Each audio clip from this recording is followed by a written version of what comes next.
Li Mêrdînê şampiyoniya kevneşopiya hespên Rahwan hat li darxistin. Ji bîst bajarî sed pêşbaz beşdarî pêşbaziyê bûn ku ev cara hejdemîn tê li darxistin. Bugün geleneksel atasporlarımızdan olan Emîro bi hevre beşdarî pêşbaziya kevneşopiya Rahwanê dibin.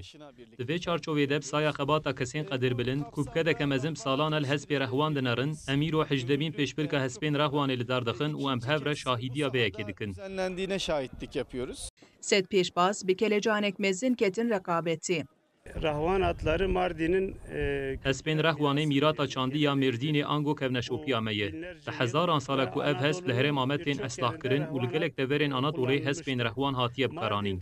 Li Mêrdînê pêşbirkên ku li ser navê federasyonê tên kirin di sala 1996 de dest pê kir lêbelê me pêşbirka hejdemîn li darxist. Atımın ismi Asil. Navê hespê min Asîl e. Hema her sal em beşdarî pêşbaziya hespên Rahwanê ku li ber tê li darxistin dibin. Em hespên xwe perwerde dikin û lê swar dibin. Piştî ku canîk mezin dibe em ajalê ji bo pêşbaziyê perwerde dikin. Bi qasî pêşbazan temaşevanan jî eleqeyek mezin nîşanî şampiyoniyê dan.